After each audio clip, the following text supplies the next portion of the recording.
Estamos de volta com o nosso Mais Vida, são 9 horas e 36 minutos e nós gostaríamos de agradecer a sua companhia nessa noite de sexta-feira, agradecer a todas as mensagens, né, o carinho de vocês, não só no WhatsApp, mas também nas redes sociais, bombando de recadinhos aí pra gente. Muito obrigada por estarem sempre assim tão pertinho de nós, viu? Sabe que eu ganhei até um fã-clube? É mesmo? Tem gente que montou um fã-clube lá pra mim, eu não sei quem é, mas obrigado por ter montado um fã-clube.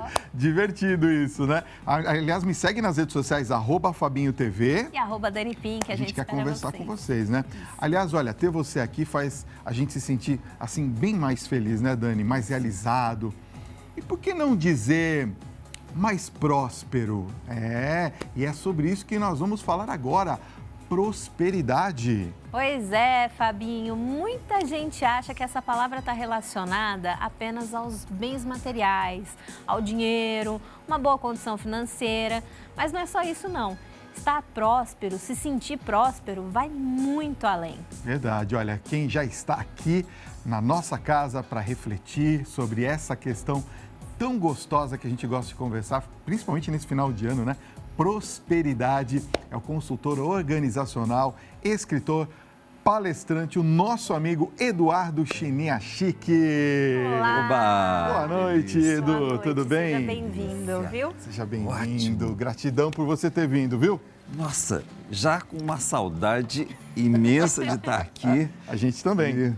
Delícia.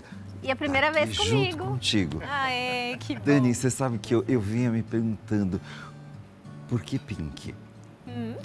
E aí eu falei assim, Dani, aí eu fui ver as fotos e falei assim...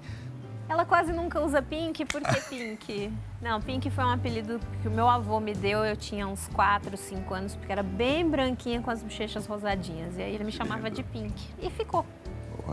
Aí virou Dani Pink, pronto. Tô pensando em mudar para Fábio Blue, aí fica Blue Pink, sei lá, alguma coisa. Acho, não é? Que demais. Bom, a gente tá brincando aqui, né? Mas vamos começar, Eduardo, explicando pro pessoal que tá em casa o que é, na sua opinião, prosperidade, né? Legal. Sempre que a gente pensa assim, tem pessoas que pensam muito pequeno e tem pessoas que têm um sentimento de grandiosidade. Por isso que na Índia, quando eu morava lá, a gente tinha uma coisa que era assim, qual é a dimensão espiritual? Tem pessoas que se sentem muito pequenas, menores do que as adversidades. E o sentimento é de insignificância. E tem as pessoas que se sentem maiores do que as adversidades.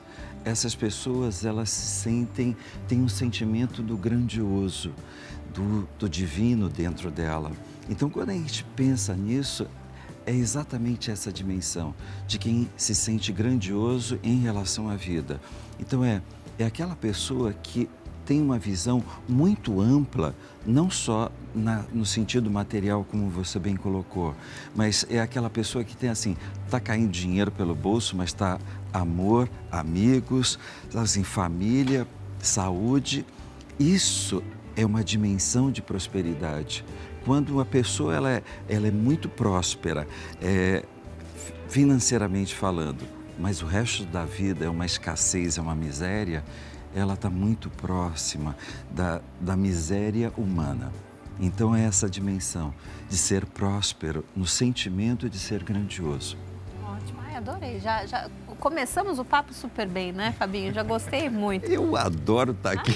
Adorei. E ele vai continuar falando sobre prosperidade aqui pra gente, o Eduardo. Eu vou pedir licença só um minutinho, que eu tenho um recadinho muito importante para dar para os nossos amigos de casa, né, Fabinho? Já volto aqui com vocês. Muito bem. Olha só, estamos ao vivo para todo o Brasil, são 9 horas e 43 minutos e nós continuamos esse bate-papo super gostoso com o consultor organizacional, escritor e palestrante Eduardo Chiniachik.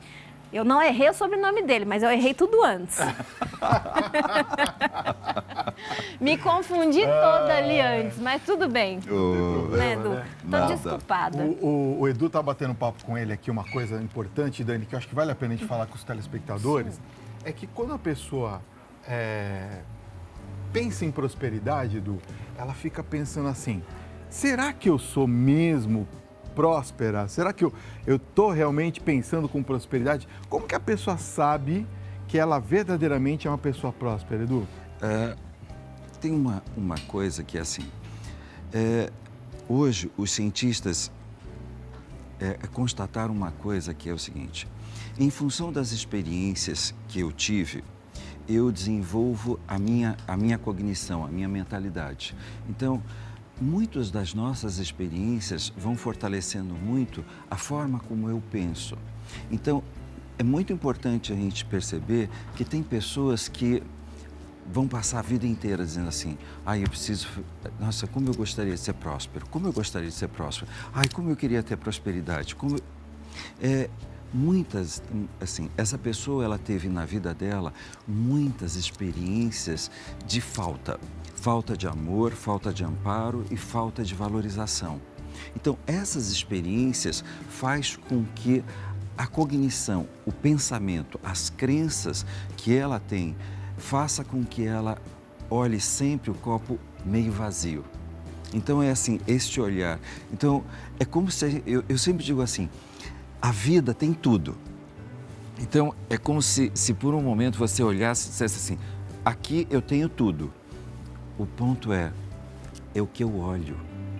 E aí, na neurologia, a gente brinca e diz assim: o nosso cérebro só enxerga aquilo que a gente desenvolveu a habilidade para enxergar. Se a minha habilidade foi para viver a escassez, eu olho e só encontro motivos e pontos de escassez, mesmo que diante de mim tenha várias oportunidades para que eu me dê muito bem na vida. Então, tem pessoas que às vezes a gente fala assim: ela olhou para onde todos estavam olhando e enxergou o que ninguém viu. Então, esse sentido da prosperidade. Então, aquilo que eu vivi vai se tornando a forma como eu penso, a minha mentalidade, o meu mindset, as minhas crenças. Então, por isso que isso vai fortalecendo muito essa sensação de tá meio vazio, né? Ao invés de dizer assim, tá meio cheio. Então, por que para algumas pessoas as coisas parecem ser mais fáceis? Existe isso de ser mais fácil ou de ser mais difícil? Em função dessa experiência, nós vamos perceber que tem pessoas que, ao longo do seu crescimento, da sua evolução, vai fazer uma coisa que, assim, vamos pegar as pessoas difíceis. A pessoa difícil vai dizer assim: nossa, isso está muito ruim. Então, ela fica muito presa ao julgamento. É bom, é ruim, é gostoso, E aí, a primeira coisa que ela faz, ela se torna reativa. Então, quando eu digo assim, é ruim, eu fico muito reativo. E aí eu começo a ficar mal porque é ruim. Na hora que eu fico mal, eu começo a ser drenado da minha energia. A sensação que as pessoas dizem assim: nossa, eu estou perdendo energia. E aí, sistematicamente, ela começa a descriar a vida dela, o espaço dela. Essas são as pessoas que vão ter o difícil na vida. O que é fácil, entre aspas? Por um momento, eu não estou julgando, mas eu estou colhendo as evidências que eu tenho aqui diante de mim. Isso não é bom, isso não é ruim. Então, quais são as evidências que eu tenho? Então, quando a gente pega assim, essa turma hoje, que a gente fala das startups, que está empreendendo, fazendo acontecer, elas estão colhendo as evidências, né? Qual é a oportunidade, o que é que está sendo, o que é necessário, qual é o problema, qual é a dor, e rapidamente elas pegam essas evidências e a pergunta que vem na sequência é: e o que precisa ser feito? Quando eu digo o que precisa ser feito, rapidamente eu digo assim: agora eu preciso fazer a ação, criar uma ação poderosa. Ok, nesse momento eu criei. Então, são duas posturas que estão fundamentadas sobre julgar ou colher informações. Ter uma dimensão de estar muito preso a essa dimensão de... parece que tudo é uma dualidade e só existe essa possibilidade, ou é bom ou é ruim. Eu diria, nesse momento, eu me lembro de Buda. Nem o caminho da direita, nem o caminho da esquerda. O caminho do meio, né? Tenha os dois e siga junto. O equilíbrio, né? O equilíbrio.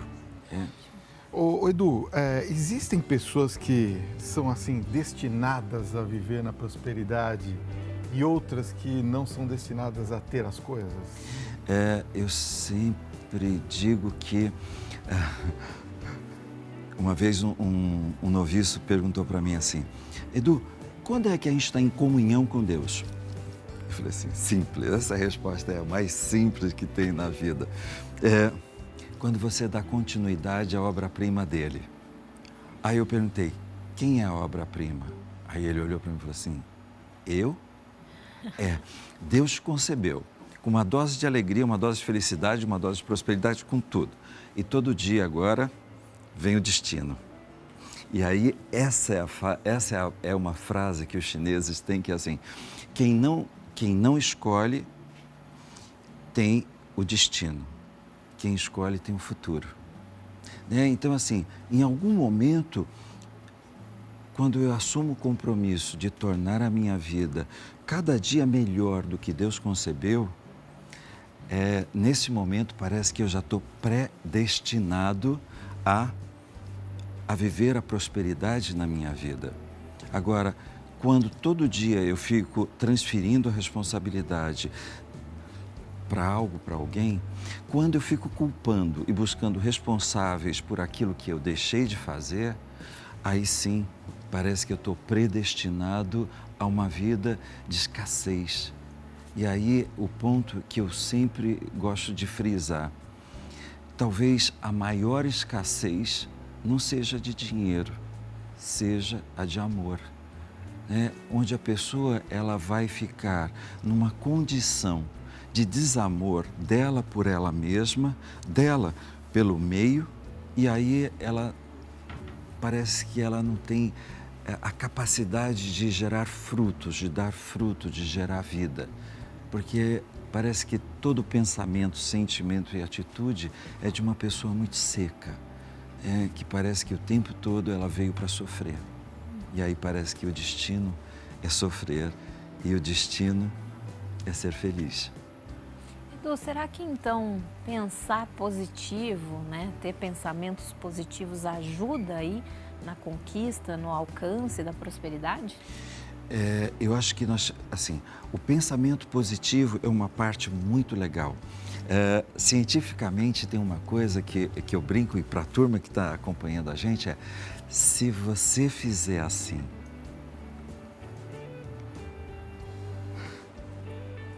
se você der um sorriso para você mesmo, você vai ver que é impossível você pensar alguma coisa ruim. Porque esse movimento, ele vai ativar a área pré-frontal, que é responsável pelos pensamentos positivos, momentos legais, momentos de conquistas. E aí a gente diz assim, é atitude, é o pensamento. Mas esse pensamento, ele precisa ter, principalmente, um compromisso com a vida. Por isso que a palavra amor, ela vem do latim, que é a de ausência, mor de morte. Então, assim, nós precisamos ter uma postura de amor. Recente eu estava conversando, se nós pegarmos hoje qualquer referência que a gente estiver olhando, de mestres, todos eles são convergentes em uma coisa. Toda lição foi sempre uma lição de amor. Se nós pegarmos a lição de Jesus, é amor. Então, amor é o quê? É uma postura, é um compromisso, é um comprometimento de distanciar a morte da minha vida.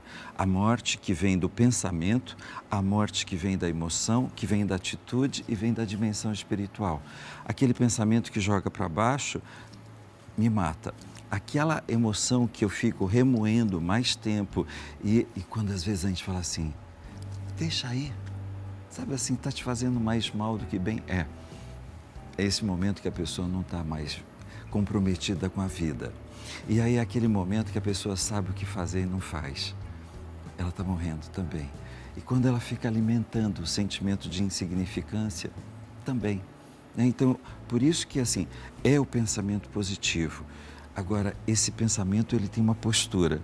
Quando você tem uma coerência com a postura fundamentada no amor que distancia a morte, parece que naturalmente o pensamento que vem é um pensamento coerente com o resultado que a gente deseja. E aí a gente fala assim, você quer resultados positivos? Legal. Pega o pensamento, a atitude, a ação E aí parece que a vida, naturalmente, vai ser muito convergente. Aliás, tem um amigo meu que diz assim, né? Deixar a vida resolver a vida. Às vezes a gente se esquece disso, né? É esse momento que às vezes é aquela coisa que às vezes a gente diz assim, não é que deixa a vida me levar, mas é que por um momento você está tão convergente que parece que naturalmente a vida vai se alinhando com os seus propósitos. Às vezes tem pessoas que falam para mim assim, nossa, Du, eu estava focado, tão focado no meu objetivo que de repente pintou um trabalho aqui, um dinheiro aqui. E aí você fala, né, parece que temos um poder de alinhar e não só de atrair, quando parece que o compromisso é exatamente em viver. Eu queria fazer uma pergunta sobre crença limitante. Você está falando, eu estou aqui pensando, né? Quantos de nós alimentamos dentro de nós crenças limitantes? Ou seja, aquilo que não nos leva a lugar nenhum e que nos limita a vivermos, de repente, numa linha que não deveríamos. Como que a gente faz para eliminar essas crenças limitantes, Edu? As nossas crenças limitantes nascem da experiência do desamor, do desamparo e da desvalia. Tá. Então, quando a criança, adolescente, vai tendo uma experiência de desamor, de não se sentir aceita, amada, ela alimenta uma ideia de que ela não vale por quem ela é. Então, ela fica alimentando quem eu tenho que ser para agradar, quem eu tenho que ser para corresponder a expectativas. Quando eu não me sinto amparado, eu começo a criar uma ideia de que eu tenho que me virar sozinho, não posso contar com ninguém. Quando eu sou desvalorizado, desqualificado, eu fico com uma ideia de que eu sou incapaz. Nunca vai ser bom o bastante. Então, nesse momento, eu já criei um monte de ideias limitantes. É assim, quem eu tenho que ser para agradar, porque quem eu sou não é poderoso. Eu não posso contar com ninguém, eu tenho que me virar sozinho. Então, é aquele momento que, assim, parece que tudo tem que ser um fardo, um peso, a vida é difícil. E é aquele momento que a pessoa diz assim, eu não sou capaz de fazer coisas grandiosas. Então, assim, toda vez que a gente tiver essas ideias, é muito importante que a gente possa perceber. Resgata o compromisso de viver o amor por si mesmo, essa aceitação, esse respeito, esse sentimento de se dê o que você precisa, mas principalmente seja a primeira pessoa a se dar o devido valor, né? Porque às vezes a gente espera que alguém faça aquilo que a gente está deixando de fazer com a gente. E aí parece que a escassez está mais presente do que a prosperidade na nossa vida. Ai, gente, Bom, quando a hein? gente está num papo tão gostoso, passa o tempo tão rápido, né? A gente nem sente passar, Edu. Delícia, Obrigada, viu, pela sua presença aqui hoje. Obrigada pelo presente. Vamos mostrar o livro do Edu que a gente tem aqui. Ele trouxe um para mim, que ele já tinha presenteado o Fabinho com um livro desse. Como ele acabou de me conhecer, me entregou aqui o Poder do Carisma. É sensacional, você vai gostar. Olha só.